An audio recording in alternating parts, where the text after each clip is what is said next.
On est bien entre vivants et c'est l'heure de la Big Presse.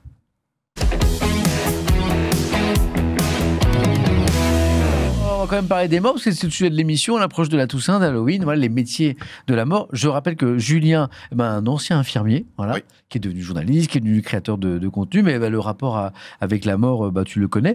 Médecin urgentiste même. Réanimation et SMUR, ouais. Voilà. Et puis libéral aussi, ensuite. Libéral après à ensuite. domicile, ouais. Voilà. Et donc la chaîne YouTube, aujourd'hui, c'est Dans ton corps. Dans ton corps. Dans ton corps. Et tu as choisi de nous parler justement du rapport des soignants C'est ça. à la mort. Oui, absolument. En fait, c'est un rapport un petit peu particulier parce que de base, on ne fait pas ce métier pour côtoyer la mort. Les soignants, c'est plutôt la vie. Prolonger donner la vie, si on travaille en salle de naissance, la prolonger, soigner, etc. Sauf qu'il se trouve qu'il y a un truc dans la vie qui s'appelle la mort. Ça en fait partie. Donc, quand on travaille à l'hôpital et qu'on côtoie des personnes malades, on est forcément appelé à côtoyer la mort aussi. Comme c'est quelque chose, et je pense que tu me contrediras pas, dans nos sociétés actuelles et dans notre culture actuelle, côtoyer la mort, on n'est plus habitué en fait. Il y a des cultures où il y a encore des veillées mortuaires, etc. Il y a des cultures où vraiment la mort, ça fait partie de la vie de tout le monde. Chez nous, on la cache. C'est tabou. C'est très tabou. Ouais. Et du coup, ce tabou, ça fait qu'on n'est pas du tout préparé à côtoyer la mort quand on est soignant. Et il faut s'y préparer. On en parlait tout à l'heure. Donc, comment on s'y prépare ? On s'y prépare avec la formation. J'étais heureux d'apprendre qu'aujourd'hui, il y a plus de modules pour se préparer à ça. Moi, à l'époque où j'ai fait mes études, globalement, on nous apprenait à accompagner les patients, accompagner la fin de vie, à accompagner les familles éventuellement. On nous apprenait les différentes étapes du deuil pour pouvoir, encore une fois, accompagner les familles. On nous apprenait l'écoute active, la relation d'aide. Il y avait tout ça quand même. Il y avait tout ça. Ouais. C'est des choses qui sont toujours au programme. Okay. Comment accompagner à la fois les mourants et leurs familles. Et puis par rapport à nous, il y avait ce qu'on appelle la relation thérapeutique, la distance thérapeutique, c'est-à-dire comment faire en sorte de ne pas être trop affecté par ce qu'on voit, par ce qu'on vit, à savoir la mort. Parce que si on est complètement anéanti émotionnellement, on n'est plus un soignant efficace. On ne peut pas aider les autres si on est... T'as trop d'empathie non plus, ça ne marche pas. Voilà, c'est ça. L'empathie, oui, c'est-à-dire... pas pousser à l'extrême. Mais pas ressentir dans ta chair et dans ton... Sinon t'es inefficace. Et ça, dans la formation ? Ça, c'est quelque chose qu'on a dans la formation. C'est enseigné. Ouais. Ça, c'est des choses... En fait, c'est des choses que, globalement, moi, l'impression que j'en ai eue, c'est qu'on nous apprend à être efficace pour les autres, mais qu'on nous apprend pas beaucoup à prendre soin de nous et qu'on nous apprend pas beaucoup à comment s'attendre à être confronté à la mort. Donc ça, manifestement, ça a un peu changé, tant mieux. Mais c'est vrai que ça s'apprend sur le tard, en tout cas pour les gens qui envisagent d'être soignants. C'est quelque chose qu'il faut se préparer à ça. Tu as peut-être croisé d'ailleurs des professionnels, des infirmiers ou des infirmières, par exemple, qui à un moment craquaient et ne supportaient pas cette charge-là et changeaient de voie. Alors, de voie, oui. Sinon, après, on a la chance d'avoir un métier où c'est très, très étendu. Donc, on peut aller travailler, on peut être infirmier ou infirmière scolaire, travailler en médecine du travail. Ou dans les EHPAD. Dans les EHPAD, on est quand même pas mal confronté à on est confronté à la mort, mais peut-être pas sur les mêmes... Mais en tout cas, tu peux choisir ton service d'exercice en fonction de ta tolérance sans changer forcément de voie, on peut juste situation. changer de service. Et après, concrètement, on a plein de rôles différents à jouer dans les différents secteurs d'exercice quand on est soignant. Là, je parle des infirmiers, des aides-soignants principalement, parce que moi, c'était ma partie. À l'hôpital, il y a quelque chose que tu as évoqué tout à l'heure. Quand un patient décède dans un service, avant de l'envoyer, avant que l'agent mortuaire le prépare, etc., il y a une première toilette mortuaire qui est effectuée par les soignants. Donc, il faut savoir que quand on a un patient qui décède dans un service, on va, nous, en tant que soignants, devoir le laver, retirer tout ce qu'on a mis comme perfusion, etc. On parlait des pacemakers tout à l'heure, c'est pas les infirmiers, les aides-soignants qui retirent le pacemaker. Ouvrir. Là, c'est plus compliqué. Oui, mais on peut pas. Mais il faut bien le retirer à un moment ou à un autre parce qu'il y a une pile au lithium et qu'on n'enterre pas du lithium sous terre et on ne fait pas crématiser non plus, sinon ça pète. Donc il faut tout retirer, faut laver le corps, il faut faire en sorte qu'il soit présentable pour la famille. On garde pas plus de 10 heures un corps dans un service hospitalier. le temps que la famille vienne le voir avant qu'il soit pris en charge. Mais donc, on prépare le corps pour qu'il soit présentable pour la famille. Donc, ça peut vouloir dire aussi fermer les yeux, le truc classique qu'on voit dans les films, mais aussi fermer la bouche, parce que la bouche reste ouverte. Donc, souvent, nous, on est amené à mettre une bande autour de la tête pour maintenir la bouche fermée. Bande qu'on est un petit peu obligé de planquer après avec des draps, parce que sinon, la famille peut être choquée en arrivant dans le service. On n'a pas pourquoi il a la tête bandée. Donc on a ce premier truc qui est un rapport très charnel, très physique, pas charnel, c'est chelou, physique à la mort. Dans le personnel médical, charnel c'est chelou, je retire. Ouais. Réfier, il y a ma dernière déclaration. On le coupera en montage, on s'en fout, on n'est pas en direct. Pas comme si on était en live.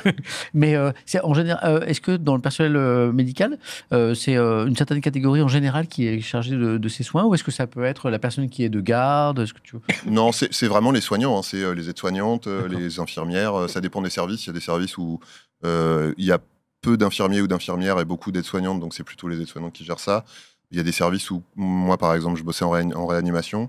On était autant d'infirmiers que d'aides-soignants, donc tout le monde participait à la je salue un raid. Bon, alors le raid, pour ceux dont c'est le premier stream aujourd'hui, c'est quand un autre streamer, une autre streameuse cut son live et t'envoie ses viewers, en fait. Donc il y a Libération, le journal Libération, qui s'est lancé sur Twitch il y a quelques mois et qui fait un super travail sur Twitch, qui était en live ce matin, qui vient de nous faire un petit raid. Amis de Libération, on est sur MVP, l'émission qui parle d'emploi et de travail. On explore différentes voies professionnelles. Et aujourd'hui, à chaque fois, aujourd'hui, c'est les métiers de la mort. Bienvenue Libération. Mais les métiers de la mort, c'est parfois des métiers très en lien avec le vivant, puisque Julien a été infirmier. Voilà, mais donc ça c'est pour ce rapport technique et très physique à la mort. Mais il y a un autre rapport qu'on est obligé de gérer à l'hôpital, c'est les proches. Et là, ça se rapproche plus de ton. Bien sûr. Parce que nous, on est dans l'immédiat. Alors, il y a plein de cas de figure. Tu annonces la mort aussi, c'est ça le truc. Alors, généralement, c'est plutôt les médecins qui annoncent. Sauf que parfois, ça arrive dans des cas de figure où, surtout en réanimation, où ça peut arriver à tout moment. Si la famille est soit dans la chambre, soit dans la salle d'attente, à attendre lors des visites, etc., bon, tu peux être amené à annoncer. Mais logiquement, c'est plutôt les médecins qui gèrent ça. Mais après, nous, en tant que soignants, en tant que paramédicaux, on doit accueillir la famille. On doit gérer, donc donner des explications sur ce qui s'est passé, ce qui va se passer, prendre en charge la souffrance, la tristesse, parfois les malaises, parfois les crises de nerfs, parfois l'agressivité. Ah ouais. Je vais en reparlerai un petit peu après parce que un décès, d'autant plus quand il est brutal, ça provoque tout un tas d'émotions qui sont parfois inadaptées au sens, il n'y a rien de culpabilisant dans mes mots, mais inadaptées dans le sens où on s'attendait pas forcément à ce type de réaction. Et nous, en tant que soignants, faut s'y attendre parce qu'on va y être confrontés. Bien sûr.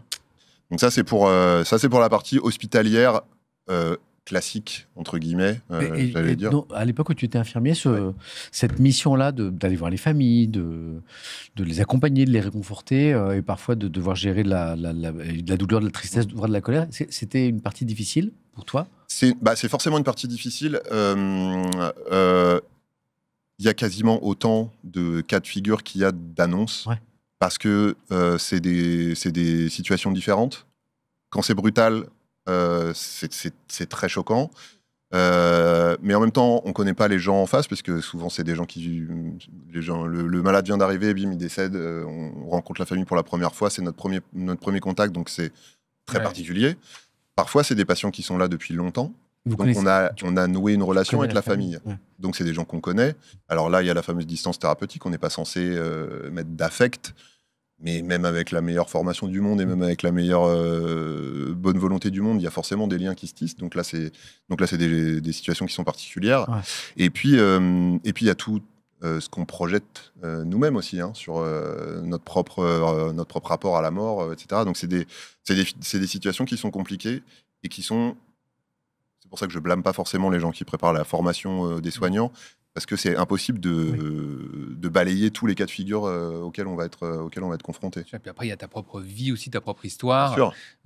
Si, par exemple, tu as, en tant que soignant, tes parents qui sont malades à ce moment-là et que tu vois décéder quelqu'un qui est dans la même tranche d'âge, forcément, tu vas y penser. Enfin, il y a tout ça qui rentre Ou si tu es parent toi-même, si tu as des enfants et que c'est un jeune, si c'est juste quelqu'un qui ressemble physiquement à quelqu'un que tu connais, Si les circonstances du décès ou de la pathologie te rappellent une histoire personnelle, évidemment, il y a de toi qui forcément va transpirer sur une situation. Anaïs, tu as travaillé dans le secteur hospitalier, tu as été confrontée à des situations comme ça Je pense qu'à partir du moment où on travaille à l'hôpital, on est toujours c'est ça, à des situations comme ça. En tant qu'externe en médecine, on n'est pas du tout il faut que tu te rapproches du micro, pardon. Anaïs, on n'est pas du tout amené à annoncer des décès. Ça, on le fait à partir de l'internat, donc on est relativement préservé par rapport à ça. Par contre, effectivement, selon les services où on travaille, donc en tant qu'externe, on change de service tous les 3 mois. Il y a forcément des services où la mort elle est omniprésente, en réanimation par exemple, dans certains services de les amis en régie, je suis désolé, Anaïs a une très bonne distance du micro. Moi, le micro, je le connais par cœur. Donc si votre micro ne marche pas, il faut ou le monter ou le changer. Mais Anaïs a une distance tout à fait... Pardon, je parle à la régie, mais ce qu'on me dit de Anaïs. Anaïs est très proche du micro, elle va le manger à un moment. Voilà, et je ne souhaite pas qu'Anaïs mange ce micro parce que je pense que ça va être très difficile pour elle. Donc il faut booster un petit peu son micro. Pardon, Anaïs. Donc je pense qu'on est relativement tous confrontés à la mort à l'hôpital, peu importe le corps de métier qu'on fait. Ça va du brancardier au chirurgien, à l'aide-soignante, à l'infirmier, etc. Okay. Après, normalement, toi, à la fin de tes études, quand tu seras du coup médecin légiste, ils seront déjà morts quand ils arrivent. C'est vrai que c'est des patients qui sont relativement compliants. C'est voilà. Effectivement. Vrai on peut être un peu en retard, ça ne pose pas de soucis. Et tu as moins de contact avec la famille, a priori. Effectivement. En tant que légiste, on a très peu, voire pas du tout de contact avec la famille. Et je pense que c'est une chance. Et je rebondis là-dessus parce qu'effectivement, on en discutait en off tout à l'heure. Quand on est médecin légiste, je trouve ça plus facile à titre personnel de prendre de la distance avec justement des corps, des cadavres, des personnes décédées, même si elles ont souffert dans certains cas, qu'avec des victimes vivantes, parce que là, on doit faire preuve à la fois d'empathie et de distance pour pas que ça nous touche et qu'on tombe pas dans la sympathie. Et voilà, donc le décès, au final, c'est plus simple à gérer que la souffrance en direct. Évidemment. Autre cas de figure, autres anecdotes, puisque j'ai travaillé au SMUR aussi, les décès dans le cadre d'une intervention SMUR, c'est encore quelque chose de très différent. Là, quand on arrive, donc par définition, on ne connaît pas, sauf cas exceptionnel, mais on ne connaît pas la personne. Donc quand on arrive chez quelqu'un ou sur la voie publique, quelqu'un qui est en arrêt cardio-respiratoire, on se dit, on n'a pas de questions à se poser. Ouais. C'est manœuvre de réanimation d'emblée. Après, on se renseigne sur le patient ou la patiente pour savoir si, effectivement, il faut continuer la réanimation, parce que parfois, il y en a qui ne souhaitent pas être réanimés ou qui ont des pathologies qui font qu'il ne faut pas les réanimer. Mais en tout cas, là, on est un peu... pour le coup, on ne réfléchit pas trop, on arrive à arrêt cardio-respiratoire, on tente de réanimer. Après, s'il manque la tête, par exemple, alors oui, on a déjà... T'embête pas. Bon, je ne vais pas raconter ça. Non, on raconte pas ça. On est à table. voir, 13h33, on est encore à table. Ouais. Les manœuvres de réanimation, très rapidement, c'est ce qu'on voit dans les films, c'est massage cardiaque, ventilation au début au masque avec un ballon, puis après on met un tube et on ventile avec un respirateur. On pose une perfusion, on met de l'adrénaline. Je mets juste un petit, c'est mon côté vulgarisateur, mais le choc électrique externe, là, ça ne fait jamais repartir le cœur. Il n'y a que dans les films que ça fait repartir le cœur. Le choc électrique externe, c'est pour normaliser le rythme cardiaque. C'est-à-dire on pose une perfusion, on envoie de l'adrénaline. Si on arrive à faire redémarrer le cœur, en général, il redémarre de façon complètement anarchique. Et si on a une activité électrique anarchique, pour stabiliser le rythme, là, on peut faire des chocs électriques externes. Mais sur un électrocardiogramme plat, on peut choquer autant de fois qu'on veut. Ça ne fera jamais repartir le cœur. Ah, c'est intéressant. Ça, c'est important de le savoir, en fait. Effectivement. Bon, après, on a assez peu à se servir d'un défibrillateur. Oui, mais il y en a de plus en plus maintenant. Oui, mais ils sont automatiques. Ils sont automatiques, donc de toute façon, ils se déclenchent d'eux-mêmes. Tu poses les patchs, et s'ils détectent une activité électrique anarchique, ils se déclenchent. S'ils ne détectent rien, ils ne se déclenchent pas. D'accord, très bien. J'ai jamais eu l'occasion, moi, de ces petites choses-là. Mais ça parle, la machine nous parle pour dire quoi faire, on n'a rien à faire. Non, mais c'est bon à savoir. Il paraît qu'elle parle, Au moment où on l'active, elle nous dit quoi faire. Oui, oui. Elle dit où poser les patchs, quoi faire, s'écarter, pas toucher le corps attention, ça va choquer. Ah bah oui, parce que sinon on prend une châtaigne aussi. Et du coup, ça peut te dérégler dans l'autre sens. Ça peut te mettre en arrêt cardiaque pour le coup. C'est quoi? Alors là, il faudrait encore une autre machine. Là, c'est compliqué. Et je vous parlais tout à l'heure des réactions un peu inadaptées sous le coup du choc et du trauma. Je vais vous donner deux petites anecdotes qui me sont arrivées en SMUR et qui sont racontables à une heure du repas. La première, c'est on est appelé pour un arrêt cardiaque, donc un arrêt cardio-respiratoire, dans un grand appartement. Le monsieur est dans sa chambre, on est accueilli par sa fille qui a constaté l'arrêt cardiaque. On débarque, faut savoir qu'une équipe de SMUR, déjà en général il y a les pompiers avec, donc ça fait au moins 3-4 pompiers. Peut-être SMUR pour les gens. Ouais, c'est service mobile d'urgence et de réanimation, ce qu'on appelle le SAMU. Sauf qu'en vrai, les équipes mobiles sur le terrain, ça s'appelle le SMUR. Le SMUR. Donc on arrive avec 3-4 pompiers, un ambulancier qui conduit le SMUR, un médecin, en général un interne ou un externe, et souvent un infirmier. Donc ça fait du monde. Donc on rentre dans cet appartement, la dame, son papa est en mort apparente dans sa chambre, donc elle est complètement choquée. Et la première chose qu'elle nous dit, c'est « Je viens de cirer le parquet, enlevez vos chaussures ou mettez les patins. » Elle a raison. Waouh. Ah ouais. Elle a raison. Il y a des priorités dans la vie. Elle a un parquet bien ciré, ça se protège. Moi, je suis pas choqué par cette anecdote. D'accord, toi. Moi, je serais capable de le demander, ça, personnellement. Non, mais attends. Des petits chaussons pour tout le monde. Allez-y. Le truc, c'est que sur le moment, 1 minute à ce que tout le monde enlève ses chaussures. Oui, parce qu'en plus, c'est des chaussures. C'est pas du tennis, quoi. Voilà, c'est des rangers. Pour les pompiers, en tout cas. Oui, voilà. Alors, donc, vraiment, tout le monde a enlevé ses chaussures. Non, personne l'a fait. On a dit désolé, madame, mais vraiment. Tu t'en fous. Ça va être possible. Mais donc, c'est 1 minute de perdu sur une réanimation cardio-respiratoire. Ah oui, parce qu'au moment où vous rentrez. Le monsieur, il est dans sa chambre, il ne respire plus, son cœur bat plus. Donc, non, on perd pas 1 minute. Il faut se précipiter, normalement, oui. En fait, la dame avait arbitré, sans le savoir, entre le parquet et son père, quoi. La vérité, c'est que la dame, elle avait rien arbitré du tout. La dame, elle était en état de choc. Et dans ces cas-là, on se rattache à ce qu'on connaît. Et là, dans sa bulle, dans son truc. Du quotidien, du concret, c'était... je sais pas si vous avez vu, il y a eu des images je crois que c'était le premier attentat de Kennedy, où il y a un type qui est sur scène, il y a eu une grande explosion, un type qui est sur scène qui était l'intendant, qui a eu un bras emporté par l'explosion, donc il a vraiment plus qu'un bras. Et le gars, son boulot, c'était de mettre les chaises sur le podium pour que tout le monde soit assis bien. Il continue avec un bras. L'explosion a tout foutu par terre. Et on voit les images de ce type qui remet les chaises côte à côte alors qu'il a un bras en moins. Bah, c'est un petit peu...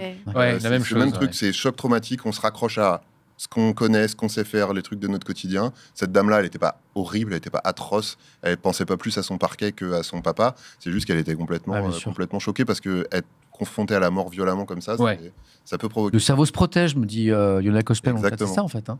C'est tout à fait ça, ouais. Et autre exemple, alors un peu différent, mais pareil, arrêt cardio-respiratoire, on arrive dans une chambre d'hôtel, il y a un monsieur qui est tout nu sur un lit, et une dame qui, on sent qu'elle était toute nue il n'y a pas longtemps avant qu'on arrive.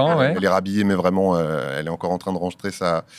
Et donc le monsieur est en arrêt cardiaque, manœuvre de réanimation. Ça arrive souvent pendant l'acte. Pendant l'acte, oui.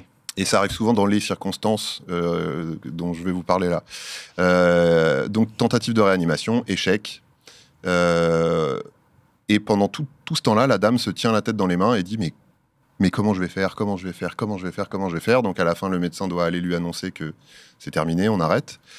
Elle continue à dire mais je sais comment je vais faire, je me rends pas compte, je sais pas comment je vais faire. Donc il essaye de la réconforter un petit peu en lui disant bah oui, c'est terrible ce qui vous arrive, mais vous êtes sans doute entouré, vous allez réussir à surmonter cette épreuve et tout. Et la dame dit non mais comment je vais faire pour annoncer ça à sa femme ?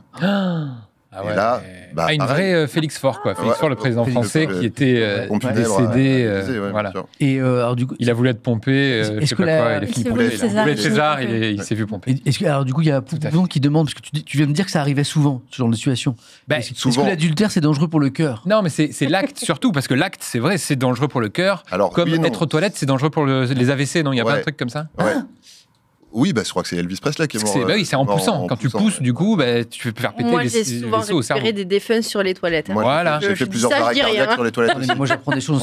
Il faut manger des fibres, Samuel. Il faut manger des fibres. En gros, si tu es constipé, d'accord, tu vas tendance à pousser. Oui, parce que tu as tendance à pousser, et donc du coup, tu contractes tout, dont forcément au cerveau, tu peux faire péter une artère ou une veine. Et du coup, faire un AVC ou le cœur aussi qui peut. Eh bien, j'apprends quelque chose. Et pareil, quand on fait l'amour, ça fait un effort particulier et tu peux faire un arrêt cardiaque. Ça fait augmenter la pression artérielle. Déjà. Tout ce qui fait augmenter la pression artérielle, ça peut décoller des petits fragments qu'on a collés dans les artères qui vont boucher, les coronaires, donc infarctus massif. Ça peut faire péter un vaisseau. Ça crée de l'angoisse dans le chat. Mais alors je suis tout le temps constipé. Voilà, n'allez plus aux toilettes, ne faites plus l'amour. Mangez des fibres, buvez beaucoup d'eau. Pour avoir un transit régulier, pas être obligé de pousser. Et il faut savoir que les rapports sexuels, ça fait plus de bien que de mal. C'est-à-dire que c'est... enfin une note positive. Sauf David Carradine dans son placard. Ouais, mais là, on était sur un truc un peu particulier. Lui, il est mort comme ça aussi. Lui, il est mort comme ça aussi, Donc, on est d'accord que la question était posée sérieusement. Il faut avoir des rapports sexuels. L'adultère n'est pas dangereux pour le cœur. C'est potentiellement des situations où ça n'a pas été étudié scientifiquement. Vous doutez bien qu'on n'a pas fait des études sur le truc, mais une théorie, c'est que il y a plus d'excitation, il y a plus d'émotion, il y a plus d'engagement. Peut-être. Mais l'adultère, c'est surtout dangereux pour le cœur de la personne qui est trompée. Exactement, qui va finir brisé. Joli. C'est très beau ce que tu viens de dire. Oui. C'est magnifique. J'ai envie de finir cette présentation sur cette petite note d'espoir. Si tu me permets... Parce que c'était pas la fin. Non, mais c'était pas la fin, mais c'est pas grave. Je voulais juste dire deux choses. La première, c'est finir sur une autre note d'espoir. C'est que on a, par rapport à la mort en particulier, on a quand même aussi énormément de cas quand on est soignant de se réjouir. Parce là, on est sur quelque chose un échec de réanimation, par exemple. Parfois, la mort, c'est pas forcément un échec, c'est aussi la fin d'un processus naturel. L'accompagnement à mourir, ça peut être aussi quelque chose, en tant que soignant, de très satisfaisant, entre guillemets. Tu sens que tu as apporté quelque chose, c'est ça. Et puis, des fois, les réanimations, ça fonctionne aussi. Donc, littéralement, tu ramènes quelqu'un d'entre les morts. Et c'est une espèce de sentiment. Et tu te dis, bon, voilà, je sais pourquoi je sais pourquoi je vais supporter toutes les autres situations. Donc, il y a des cas où c'est très satisfaisant, très valorisant. Néanmoins, comme il n'y a pas grand-chose de mis en place à l'hôpital pour le suivi des patients, pour le suivi des soignants, oui, c'est important de se faire suivre, d'en parler, comme tu disais tout à l'heure. Non, c'était toi d'ailleurs. D'en parler avec des collègues. L'humour, très bien, mais l'humour noir à outrance, c'est quelque chose qui a tendance à déshumaniser la situation. Donc c'est bon pour personne, c'est violent pour les gens qui l'entendent et qui n'ont pas forcément envie de l'entendre, et c'est pas bon pour soi non plus parce que c'est une forme de déni de la situation. Il faut mettre des limites à cet humour-là, quoi. Absolument. Pas aller trop loin. Et les deux dernières choses que je voulais dire, c'est hasard du calendrier. Je sors ce soir à 18h une vidéo sur ce qui se passe concrètement quand on est mort, donc plus ta partie à toi, dans laquelle j'explique notamment que quand on réanime quelqu'un, on le ramène pas vraiment d'entre les morts parce que légalement, la mort, c'est pas l'arrêt du cœur, c'est l'arrêt du cerveau. Okay. Donc 18h sur ma chaîne Dans ton corps. Et petit message de fin, bravo, merci et bon courage à tous les soignants et toutes les soignantes qui font un métier de plus en plus difficile. C'était déjà le cas il y a plus de 15 ans quand j'ai quitté ce métier-là. C'est encore pire aujourd'hui. Donc merci et bravo à tout le monde. Merci beaucoup. On vous applaudira à 20h. À 20h avec des casseroles. Yes. La chaîne de Julien, c'est Dans ton corps, Grisois. Dans ton corps. On va l'épingler. Oui, ça va être mis dans le chat, je pense. Oui, tout à fait. On va l'épingler. Julien, merci.